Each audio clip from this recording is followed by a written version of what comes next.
वालेकुम। आज के इस लेक्चर में हम बात करेंगे कि व्हाट इज़ इलेक्ट्रॉनिक कॉन्फ़िगरेशन। तो बेसिकली इलेक्ट्रॉनिक कॉन्फ़िगरेशन केमिस्ट्री का एक टॉपिक है जिसमें हम अरेंजमेंट करते हैं इलेक्ट्रॉन्स की इनटू शेल्स एंड सब शेल्स। अब जो हमारे पास शेल्स होते हैं और सब शेल्स होते हैं वो बच्चों को अंडरस्टैंड नहीं होते कि what are shells and what are sub shells. तो उसके लिए हम शेल्स जो है वो बच्चों की अंडरस्टैंडिंग के लिए हम उनको बताएंगे कि ये आप सपोज़ कर लें कि ये हमारे पास घर होते हैं और जो सब शेल्स होते हैं वो आपके जो है वो कमरा होता है या आपके कमरे होते हैं घर के अंदर के। अब हमारे पास शेल्स जो होते हैं उनको हम सबसे पहले तो नाम दे देते हैं कि हमारे पास जो घर है वो फॉर एग्ज़ाम्पल हमारे पास के आ जाएगा, ठीक है, एल आ जाएगा, एम आ जाएगा और एन आ जाएगा। लेट्स सपोज अब ये हमारे पास एक घर है, ये हमारे पास दूसरा घर है, ये हमारे पास तीसरा घर है और ये हमारे पास चौथा घर है। तो हमने इसको बेसिकली याद कर लेना है कि जो हमारे पास एक घर होता है उसके अंदर जो कमरे होते हैं वो भी हमारे पास एक ही, यानी कि पहले घर में सिर्फ एक ही कमरा होगा।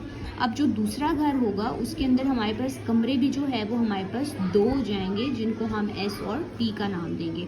और एक चीज़ आपने माइंड में रखनी है कि जो आप दूसरे घर में या तीसरे घर में चौथे घर में जैसे ही शिफ्ट करेंगे तो आपके जो कमरे हैं वो क्या होते जाएंगे, रिपीट होते जाएंगे। अब ये क्योंकि हमारे पास थर्ड घर है, ठीक है, तो इसमें जो रूम्स हैं या कमरे होंगे वो भी हमारे पास 3 ही होंगे और वो हमारे पास एस पी एंड डी हो जाएंगे। एंड इसके बाद ये हमारे पास चौथा घर आ जाता है, तो चौथे घर में हमारे पास जो रूम्स हैं वो भी हमारे पास 4 होंगे, S P D and F. अब जो हमारे पास बात रह जाती है वो ये है कि इनके अंदर जो इलेक्ट्रॉन्स की अरेंजमेंट है वो क्या है।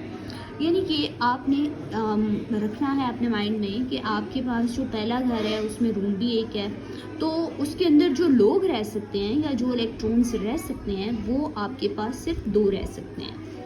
तो एस में हमेशा आपके पास सिर्फ कितने जो है वो इलेक्ट्रॉन्स रह सकेंगे, सिर्फ और सिर्फ 2 इलेक्ट्रॉन्स रह सकेंगे। उसके बाद जब आप सेकंड घर पे शिफ्ट करते हैं तो पी वाले रूम में आपके यानी कि 6 जो है वो क्या रह सकते हैं, इलेक्ट्रॉन्स रह सकते हैं या लोग रह सकते हैं। तो हमारे पास जितने भी पी होंगे उनमें हम क्या लिख देंगे कि हमारे पास 6 इलेक्ट्रॉन्स रह सकते हैं। इसी तरह हमारे पास जो डी है तो डी के अंदर हमारे पास, क्योंकि ये अब बड़ा रूम होता जा रहा है तो इसके अंदर जो है वो ज़्यादा लोग रह सकते हैं। इनमें 4 का डिफरेंस आ रहा है, you can see it easily. तो इसमें जो है वो हमारे पास 10 लोग रह सकते हैं और आगे फिर हम 4 का डिफरेंस देंगे तो आपके पास एफ वाले रूम में जो है वो 14 इलेक्ट्रॉन्स रह सकते हैं या लोग रह सकते हैं। तो इन शॉर्ट आपका जो के शेल होता है या के जो आपका घर है इसमें सिर्फ टोटल आपके 2 ही जो है वो इलेक्ट्रॉन्स एग्जिस्ट करते हैं।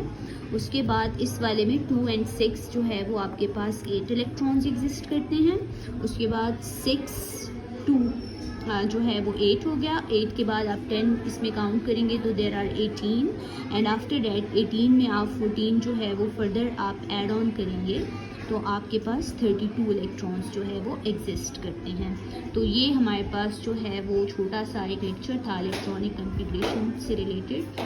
फॉर फर्दर वीडियो आप जो है वो मेरे यूट्यूब चैनल को सब्सक्राइब करें और नेक्स्ट वीडियो का वेट करें। Thank you.